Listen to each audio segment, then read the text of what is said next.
Assalomu alaykum hurmatli do'stlar. Bugun bizda xudo xolasa bismillah deb birinchi podkastni boshladik. Mehmonimiz Abdumonnon aka. Biz bitta klubda birga tanishganmiz. Ancha vaqt hamsuhbat bo'lganmiz. Xudo xolasa savollarni berishni boshlayman. Podkast qilishimizdan maqsad tadbirkorlarni sarmoyaga undash va to'g'ri sarmoyani ko'rsatib berish. Uning uchun sarmoya qilgan insonlarning xatolarini sizga o'rgatish. Ya'ni Abdumonnon akani misolida bir nechta xatolarni, qilganliklarini aytib berganlar. Umuman ko'rsatuv davomida shu xatolarni qilmasangiz, juda ham katta pullaringizni o'zingiz uchun tejashingiz mumkin.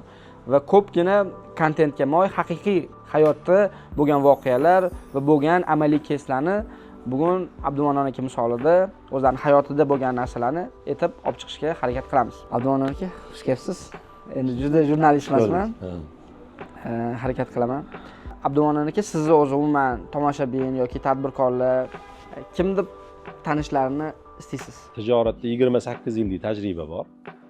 O'sha tajribadan o'laroq o'sha bitta soha, ya'ni o'sha yumshoq mebel sohasida, xom ashyosi, boshqasida chuqur tajribamiz bor, hayotiy.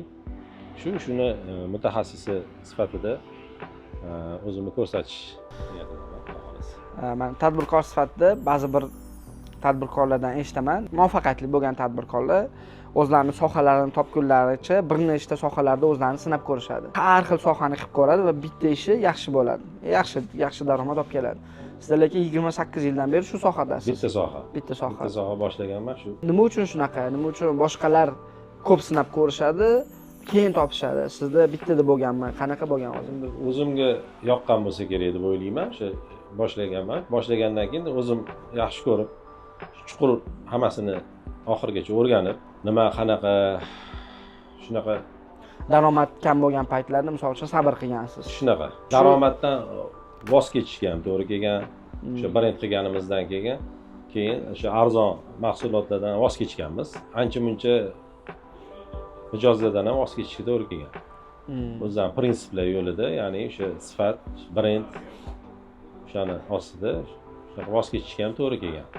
Orada bo'lgan o'sha ishni tashab boshqa ish qilish niyati ham paydo bo'lgan, lekin u keyin uni sababini bilganman, o'sha ilmsizlikdan, ya'ni o'sha biznesni boshqarishda ilm yetmay qolgan, qanaqadir joyga kelganda bir orqaga ketish bo'lgan.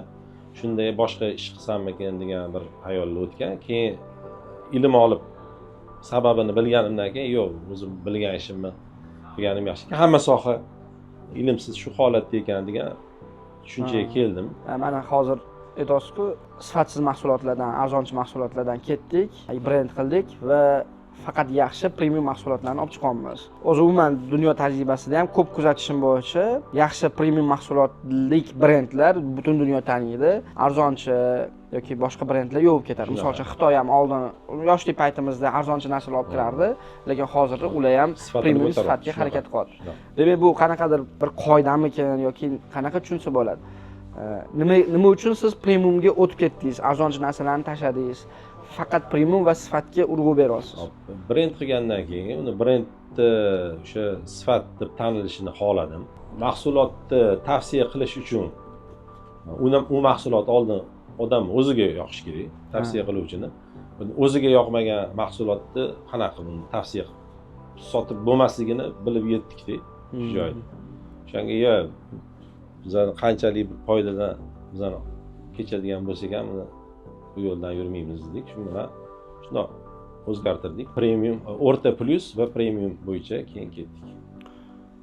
Keyin uni yana bitta tomoni bor. Misol uchun arzon mahsulotni sotib oladigan mijoz unga o'sha pul qanchalik kam bo'lsa ham u juda qadrli bo'ladi. Chunki o'zi uni narsani kamroq pul topadiganlar o'zi oladi. Shuning uchun ularga qadrli bo'ladi. Keyin sotib olib ertaga baraka topmagandan keyin misol uchun qarg'ashi ham mumkin. Chunki baribir mebelchi olib masalan yasasa, ertaga mebelchini qarg'aydigan bo'lsa, baraka topmagandan keyin o'zi qiynalib topgan pulimida birinchi bo'lmasin deb yuboradimi bo'lsa, baribir bizga ham yetib keladi. Men bir marta 10 ta yig'ilishlarimizdan birida aytdingiz shohingiz haqida. Men mebelchiga eng sifatli va eng yaxshi mahsulotlar berishga harakat qilaman. Yaxshi sifatli mebel qilsin, shuni orqasidan baraka topsin degan gap aytdik. Shu paytda aytgan gapingizda men ta'sirlanganim. Ya'ni siz nafaqat o'zingizni, boshqa mebelchilarni ham sifatli mahsulot yasashlarga undamoqchisiz. Shunaqa. Sifatga e'tibor beringlar. Narx o'zi, misol uchun, ko'pchilik mebelchi mana hozir arzonchi mahsulot sotishga harakat qilishadi. Buni xato deb bilish mumkinmi? Agar mana misol uchun deylik, ular arzonchi mahsulot sotishyapti, chunki tez ketadi deb o'ylayapti. Shunaqa o'ylashyapti, lekin unaqa emas u. Chunki arzonchi mahsulot ishlab chiqaradiganlarni qaraydigan bo'lsak, aksari uchmuch unaqa ishi zo'r emas, rivojlanish yo'q. Qoladigan puli ham juda kam. U yerda doim raqobat bor. Bizda ba'zi bir viloyatlar bor, juda arzon raqobat qilib bo'lmaydi ular bilan umuman. Bu yerda faqat shu sifat bo'yicha ketaveradi. Arzon mahsulot deganda o'zi aslida ko'proq mahsulot chiqarib, ya'ni konveyer qilib ko'proq chiqarib 10 ta chiqaradigan joy qanaqa shuni 20 ta chiqarsak bo'ladi. Qanaqa qilib 30 ta chiqarsak bo'ladi. O'zi aslida shunaqa qilib narx tushiriladi-da. Bizda unga qaramaydi. Bizda faqat shu arzon xomashyo olish kerak, shu paradonni arzonni olish kerak, materiallar arzonni olish kerak. Tan narxi shunaqa qilib tushirishadi va u oqibatda sifatiga ta'sir qiladi. Bir yil ham xizmat qilmaydi, u xizmat qilishi mayli, u o'tirganingizda ham bunaqa komfort bo'lmaydi-da unda. Hozir mana biznesingiz haqida ozgina gaplashishga harakat qildik. Shu Ardo brendida operatsiyonkadasizmi? Yo'q, operatsiyonkaga ozgina shug'ullanaman. Asosan strategiya, qanaqa qatga qarab yuramiz, nimalar qilish kerak, shular bilan shug'ullanamiz. Va undan tashqari sarmoyalar kiritib turasiz. Shunaqa. Bizning ko'rsatuvimiz o'zi umuman podkast asosiy maqsadi tadbirkorlarni sarmoyaga undash va ular sarmoya qilish so'zi aslida to'g'rimi, yo'qmi degan g'oyani olib chiqish. O'zi ularga isbotlash. Ha, sarmoya qilgan, faqat to'g'ri joylarga sarmoya qilgan degan narsalarda. Sizda qanaqa bo'lgan? Sarmoya qilish birdan boshlanganmi yoki keyinroq bo'lganmi? Sarmoya qilish shu ishlab pul ko'paygandan keyin, o'sha оборотdan ortiqchasi paydo bo'lish boshlagandan keyin nima qilamiz? Nima qo'yamiz? Keyin shu sarmoya ko'chmas mulkka sarmoya kiritaman degan fikr kelgan. O'shandan keyin ko'chmas mulkka harakat qilganman, ya'ni yer. O'sha payt ommalashganda shahar hokimiyati yerlarni qaror qilib tadbirkorlarga berish. O'shandan boshlab o'shani sarmoya qilish boshlagan. O'shani оборотingizda aylanib turgan pul bor edi, shotingizda yoki qayerdadir birdan tortib olganmisiz yoki sekin-sekin yig'ib? Endi yer unaqa katta pul bo'lmagan u payt. Masalan, yerga olib olinsa, keyin qurilish bosqichma-bosqich sekin-sekin bo'ladi. O'zi tadbirkorda o'zi yaxlit katta summa pul bo'lmaydi o'zi aslida. Shu ozgina olib qurilish qilib, mana shunaqa qilib tiklab olingan. Mana hozir boshqa tadbirkorlar ham qurilishga yoki uy olib qo'yishga yoki shunaqalarga sarmoya qilishadi. Bu klassik sarmoya uslublaridan biri. O'zbekistonda shu kungacha balki hozir ham yaxshi ishlab kelyapti. Lekin mana biz boya ham aytdim, hovli qurganmiz, lekin hozircha hovlini puli muzlab turibdi. Oldinlari qursangiz sotilish tezligi tez edi, lekin hozir ozgina muzlab turibdi. Biz sotamiz degan narxda o'zi katta foyda yo'q. Sotmoqchimiz, lekin xaridor uchun qimmatli qotgan bo'lishi mumkin. Shunga nima deysiz? Hozir ham ko'chmas mulkka sarmoya qilish o'rinlimi yoki qanaqa loyihalar bor yana sarmoya qilish mumkin bo'lgan? Hozirgi kunda ko'chmas mulkka sarmoya qilsa bo'ladi. Lokatsiyani tanlashda eng muhim jihati, ya'ni yaxshi lokatsiya bo'lsa, doim u narxida turadi. Yaxshi lokatsiyalar, mana uy joylarda ham, mana hozir uy joylar ham narxlari ancha tushgan, hozir talab ancha pasaygan, lekin markazlarda talab hali ham bor.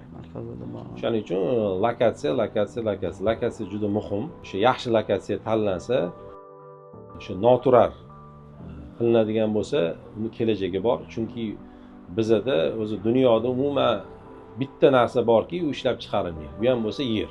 Shuning uchun yer hech qachon ishlab chiqarilmaydi, ko'paymaydi. Shuning uchun hozir olib qo'yilgan yer ertaga demak, hozir misol uchun pulni orttirayotgan odamga yer olib qo'yishni tavsiya qilasiz. Shunaqa. Misol uchun hozir novostroykalar qurilyapti, oyiga palonchi summadan to'la.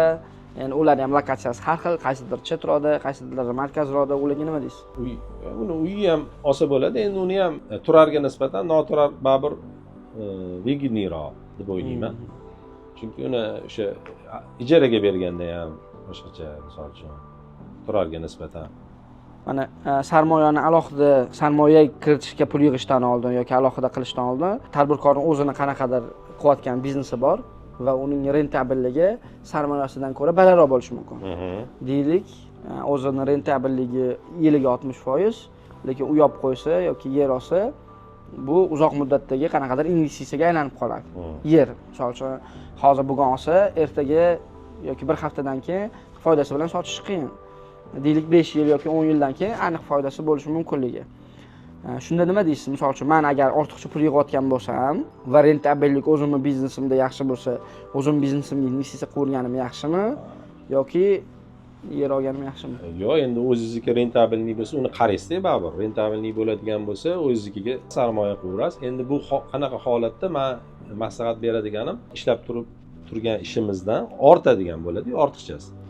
Shu ortiqchasiga qilib qo'yilsa, boshqa pul tikadigan joy qolmaganda. Shunaqa.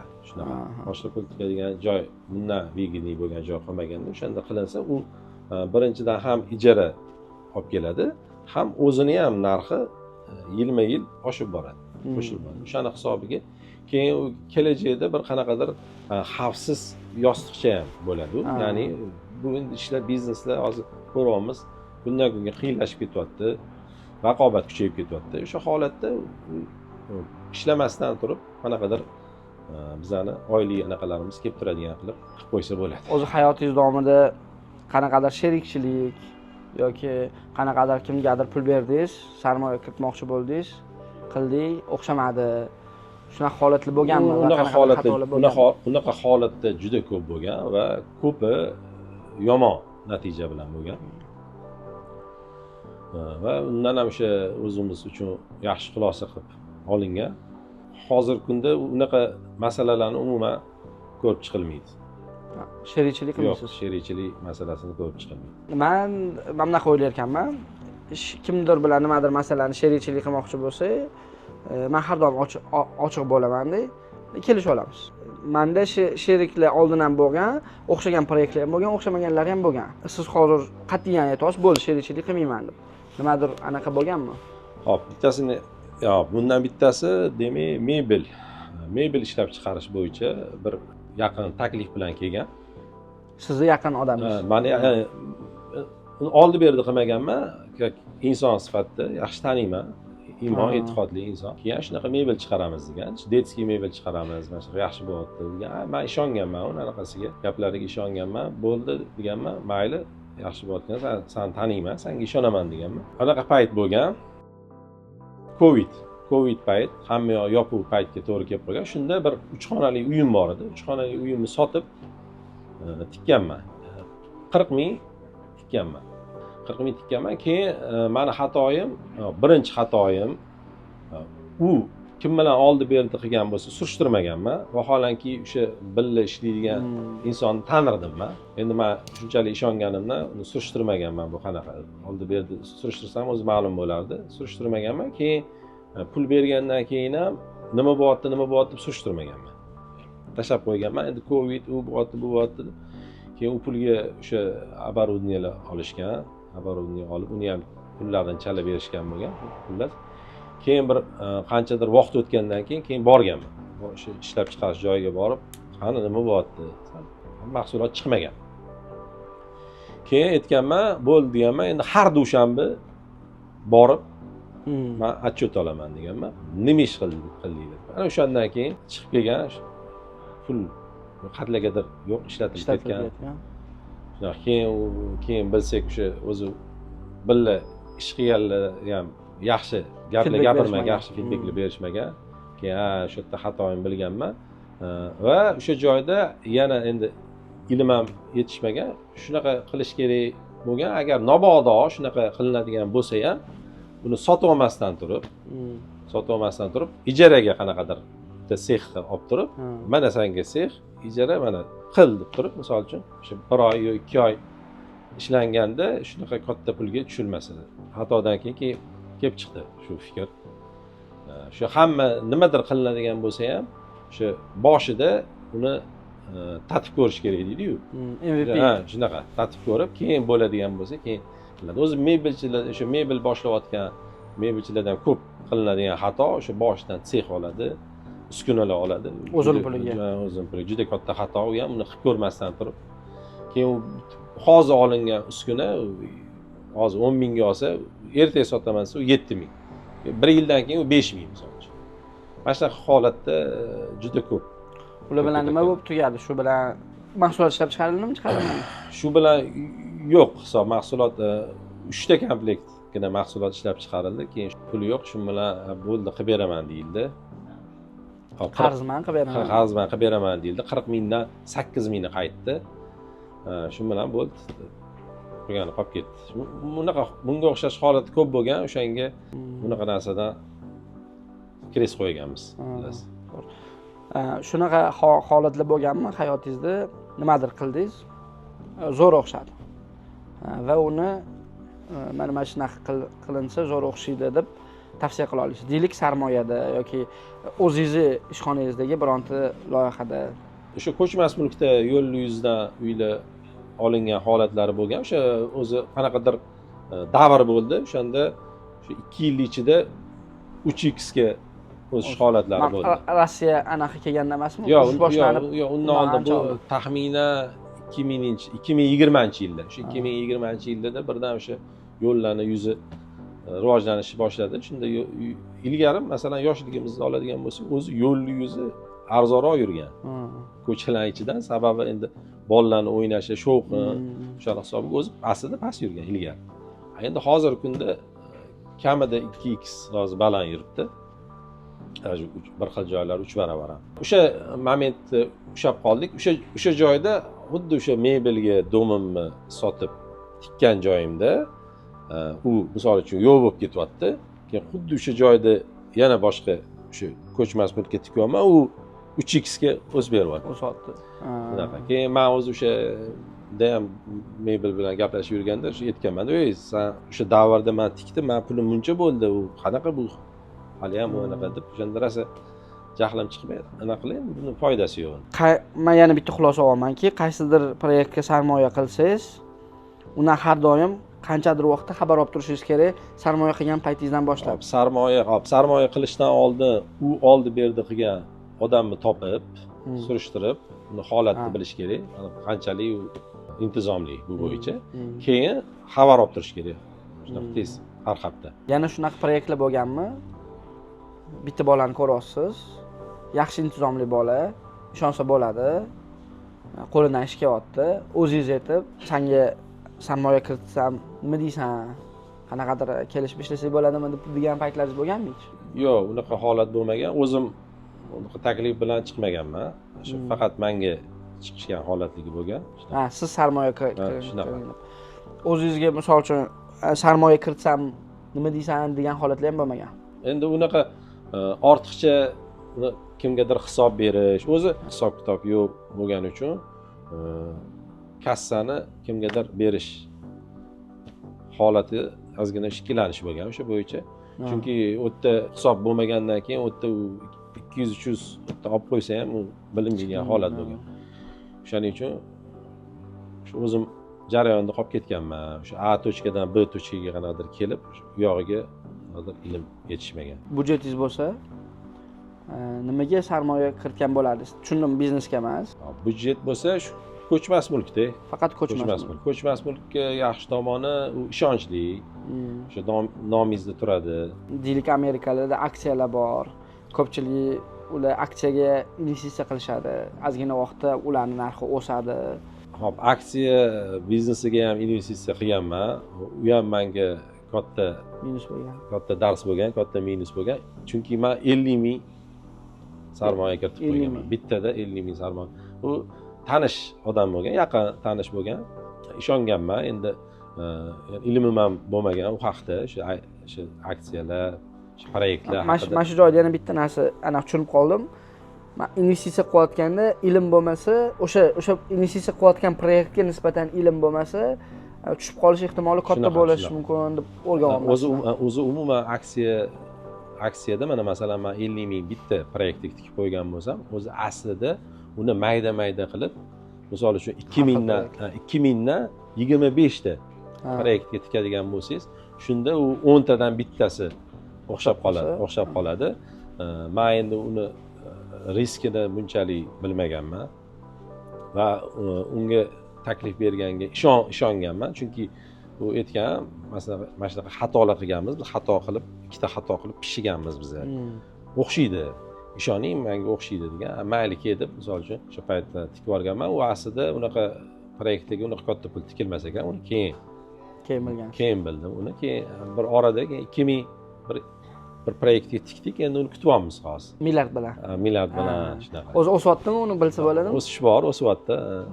Endi o'shanga aytayotgandik, buni ko'paytirish kerak, buni bittaga qarab o'tirimiz, 5-6 ta bo'lsa, keyin bittasi o'xshaganda ham o'xshab. Endi bu shunaqa narsaki, bitta o'xshasa kamida 100x ga oladi. 10 ta, masalan 2000 dan 10 ta proyektga tikadigan bo'lsangiz, misol uchun bittasi o'xshasa ham foyda, hammasini yopib foyda bilan olib ketadi. Hozir misol uchun ortiqcha budjetingiz bo'lsa, shularga ham investitsiya qilishingiz mumkinmi? Mumkin, hozir o'sha bunaqamda bor, planimda bor, ko'p emas lekin. Uni ko'p emas, o'shani endi bu shunaqaki, tikasiz, keyin unutasiz, uni o'ylab yurmaysiz. O'xshaganda o'xshab qoladi. Shuning uchun shu unuta oladigan summa bo'lishi kerak. Katta tikib olish kerak. Roziman deb tikib olish kerak. Roziman deb tikib olish kerak. Shunda o'xshasa o'xshab ketadi. Lekin asosiy baribir daromadni ko'chmas mulk. Shunaqa, ko'chmas mulk endi doim oshib boradigan sarmoya, bu narxi, tan narxi doim oshib boradi. Shu paytgacha hali endi yana oshadi bu yog'iga ham. Shuning uchun u yutqizuvsiz proyekt bilaman, ko'chmas mulkka. Yana sizda anaqa bormi? Mana shu savolni bersangiz zo'r bo'lardi. Mana shuni rosa gapirgim kelyapti. Mana shu haqida bilishsa zo'r bo'lardi degan savollar bormi?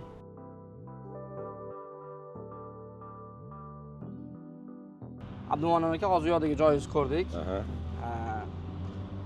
Nimadan boshlangan? Nima uchun u yerni sotib olgansiz? Qanaqa boshlandi o'zi sarmoya qilish? Xo'p, o'zi o'sha bizani ish 2002-yilda asosan yaxshi rivojlandi. 2002dan 2010 gacha juda katta o'sdik. Shu pul ham yaxshi foydali bo'lib, pul оборотdan ortishni boshladi. Keyin o'sha payt urfga kirdi, ya'ni o'sha hokim paytda shaharda ko'p yerlar qaror qilib berildi. Bu payt qanaqa bo'lardi? Shaharni aylanardik, shaharni aylanib turib joy qarardik, o'ziga yoqqan joyi ko'rib, keyin mana shu joy yoqdi, mana shu joyni qilish kerak dedi, keyin uni joyi qilinardi, keyin qilinib necha oydadir uni anaqasi chiqardi, qarori chiqardi. Shunaqa bo'ldi, xullas o'sha joyni harakat qildik. Endi men u joyni olganim Farxatskiy yarmarkada ishlardik o'zi. Yaqin bo'lsin. Yaqin bo'lsin deb oldik. O'sha endi meni xatoyim bo'ldi. Ya'ni o'sha meni anaqamga yaqin dedim, lekin u yo'l qanaqadir ikkinchi darajaliroq yo'l bo'lib qoldi, asosiy yo'l emas. Xatoyimiz o'sha lokatsiyada bo'ldi, ya'ni o'sha bizga taxminan 20 mingga tushdi joy. Joyi o'zi yer o'zi 20 ming o'sha payt 4 sotuv. 20 mingga tushdi. O'sha payt misol uchun 40 mingga boshqa asosiyroq ko'chadan olsak bo'lardi, tayyorni olsak bo'lardi. O'sha shu keyin shu bilan uni qurdik. Necha pul rasxod ketdi qurishga? Taxminan 500 ga tushdi. 500 ming. Taxminan 500 ga tushdi. Keyin uni bir 2-3 yil ishladik. 2-3 yil ishlagandan keyin xaridor chiqdi. Xaridor chiqqandan keyin uni o'sha ozgina oshig'iga sotdik. O'sha lokatsiya o'sha ikkinchi darajali bo'lib qolganning hisobiga shunaqa narx bo'ldi. Sotdingiz, sotgandan keyin menimcha keyin sotgandan keyin endi unaqa katta pul ushamaganman qo'lga. Birdan katta pul kelib qoldi. Ozgina vahima bo'ldi odam. Hozir birdan nimadir bo'lib qolib, mana dollarlar halidek bo'lib ketsa, yo nimadir bo'lib qolsa deb odam ozgina vahimaga tushdi. Keyin shu joyni oldik. Buni ham xato deb bilaman, bu joyni olganimizni ham, lokatsiyasini, chunki shahardan chetroq, ancha chet, chunki ham yoqdan yursa hozir betonkaga chiqadi. Shuning uchun shu shoshib xullas nimadir bo'lib qolmasin deb bu yerda oldik. Demak, hozir men bitta narsani tushunyapman. Agar Nijoloyga sarmoya qilmoqchi bo'lsangiz, shahar markaziga qilish kerak. Shunaqa yer olib qilinadigan bo'lsa, shahar markazidan qilish kerak, chunki mana hozirgi paytdan kelib chiqadigan bo'lsak, misol uchun bir sotuv yer, misol uchun shaharni sal chetroqlarida 50 ming, shaharni ichida 100 ming, zo'r joyda 200 ming sotiga. Misol uchun 4 sotuv olib joy qiladigan bo'lsak, misol uchun anoni 200 mingga olasiz, buni 400 mingga olasiz, anoni 800 mingga olasiz. Lekin uni ustiga tushiradigan xarajatingiz bir xil. Misol uchun oladigan bo'lsak, mana 3000 kvadratli bino tushiradigan bo'lsak, taxminda 1 million pul ketadi. Buningiz 1 million 200 bo'ladi, buningiz 1 million 400 bo'ladi, buningiz 1 million 800 bo'ladi. Endi buni agar ijaraga beradigan bo'lsangiz, kvadratini, shahar chekkasini $5 berasiz. O'rtachani $10 berasiz. Sentrni $20 berasiz. Demak, sentrda qilinsa, rentabelligi baland bo'ladi. Juda shunaqa. Ham foyda keltirishi baland bo'ladi. Ham uni sotaman desangiz, uni narxi ham baland bo'ladi. Demak, tushunyapman, agar menda pul bo'lsa va u deylik baribir endi pul chegaralangan bo'ladi-yu, savol bo'lsa, shahardan qursammikin, shahar chetidan qursammikin desam, pulim kam bo'lsa ham shaharni tanlaganim yaxshi ekan. Shunaqa. Agar sarmoya uchun bo'lsa. Shunaqa. Va bu yoqda risk ham kam bo'ladimi? Shunda shahar ichida. Shahar ichida bo'lsa, mana masalan, xarajatlar hammasi bir xil-da, mana.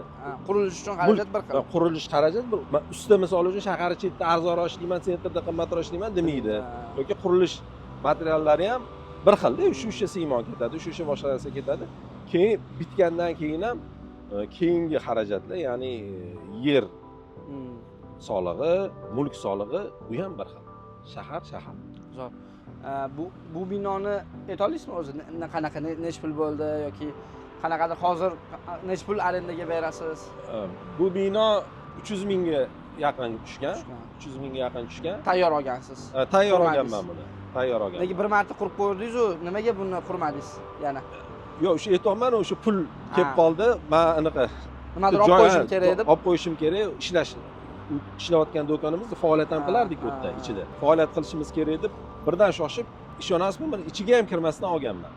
Surishtirganda tanishiki bo'lib chiqqan. Keyin tanish bilan bitta gaplashganman, ichiga ham kirmaganman. Sotib olgandan keyin ichiga kirganda bu bir 2-3 yil ishlanmagan bino bo'lgan, bitgan, ya'ni shunda turgan bino. O'shani hisobiga o'zi bino ishlamasa to'kiladi sal-sal. O'sha anaqalar poldi kafelari ko'tarilib, anaqa keyin bir ko'ngilga anaqa bo'lmaganda, endi mayli, endi oldik deganmiz. Hozirgi kunda faqat arendaga berasiz. Hozirgi kunda arendaga beramiz, shunaqa. Yomon emas. Bo'lmasam, hozir asosiy qilayotgan ish faoliyatingizga kirsak, u ish faoliyatingiz ham qanaqadir sarmoya ko'tarib shunaqa. Yo'q, hozir yana bitta case bo'lgan, o'shani ham aytib o'tsam bo'lar ekan. Keyin yana mana shunaqa bo'lgan, Sergelidan katta yer olib qo'yganman. 1 gektar. Shahar, narxi arzon. U anoni sotganingizdan keyin. Yo'q, o'sha ichida bo'layotgan ish bu ham. Sotishdan oldin ichida bo'layotgan ish. Men yana qilgan xatoimni aytaman. Katta 1 gektar joy olib qo'yganman-da. 1 gektar joy puli to'g'ri arzon bo'lgan, 100 mingga olganman. Mensimdan olganman. O'sha xatoim bo'lganki, men o'shani o'rniga kichikroq joy 10 mingdan olsaman, misol uchun. Sentrdan.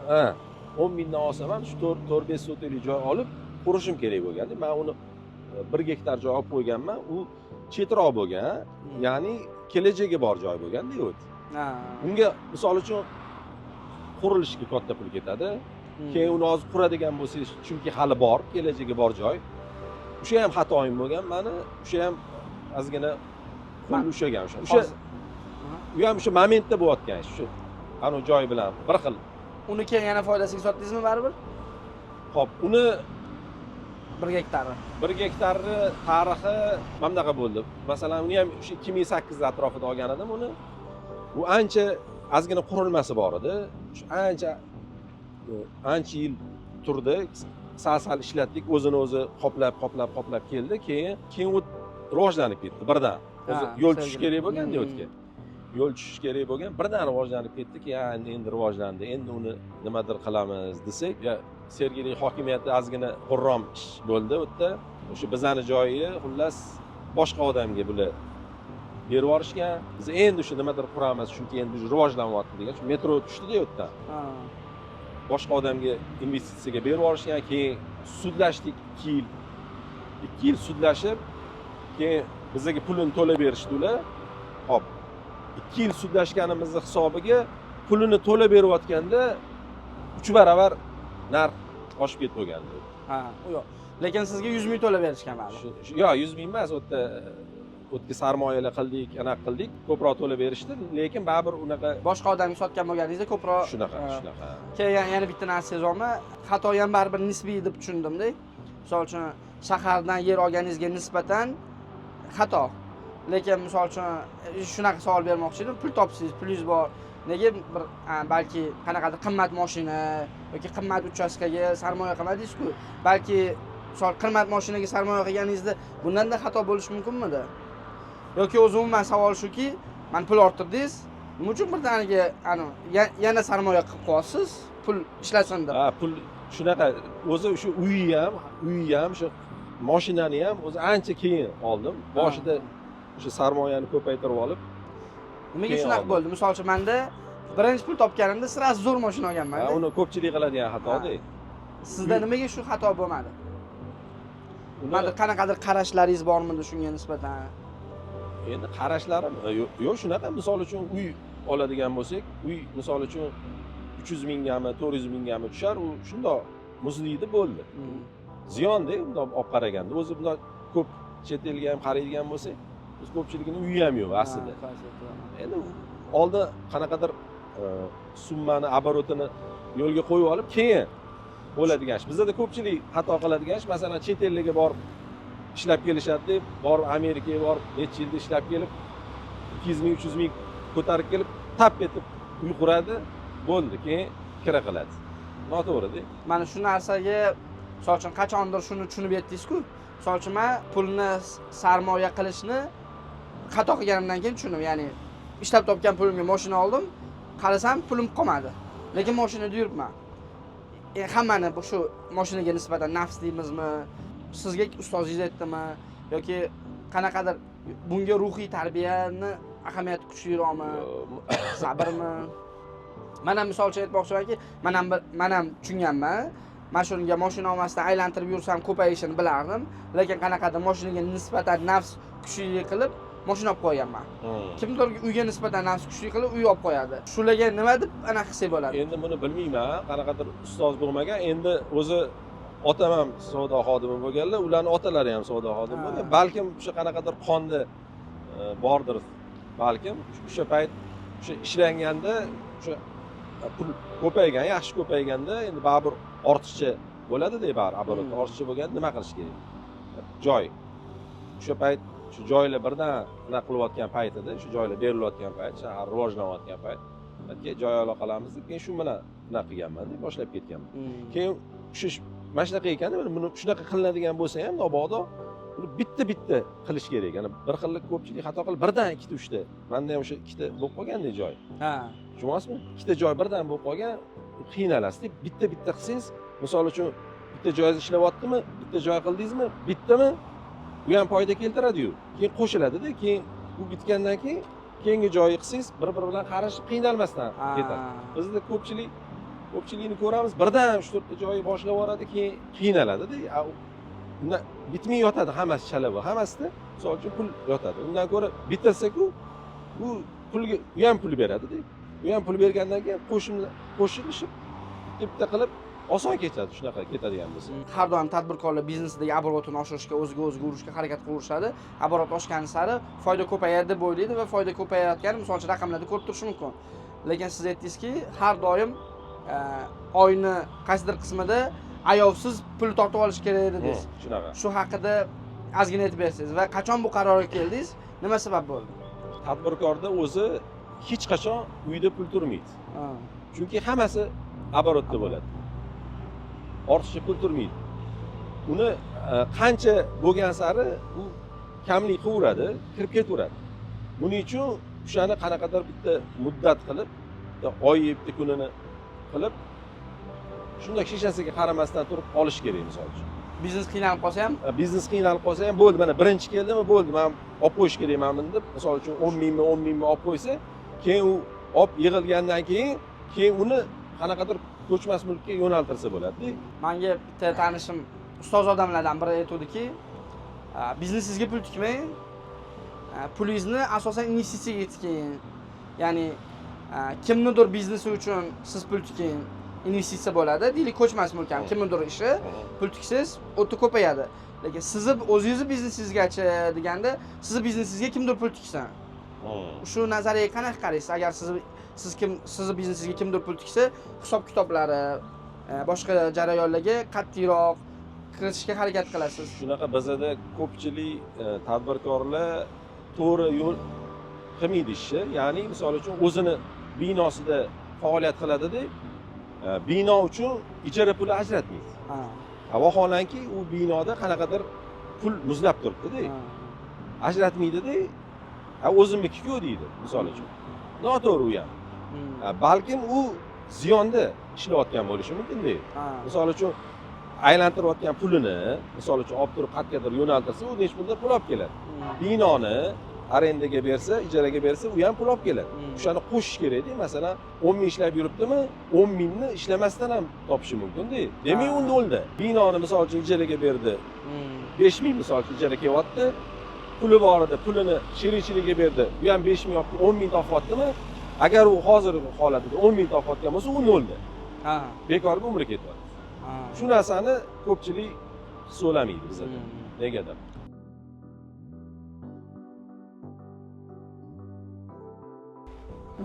Yigirma 28 yildan beri tadbirkorlik sohasidasiz. Kimdirlar endi 2 yil bo'ldi, 1 yil bo'ldi, kimdirlar endi boshlayapti, endi o'zini taniyapti, kimdirlar 20 yoshlar student bola. Ularga eng aytadigan bironta gapingiz bormi? Siz shu narsaga e'tibor bering, shuni qilsangiz hayotingizda ancha katta yutuqqa ega bo'lgan bo'lasiz. Shu narsaga kuchliroq e'tibor bering degan.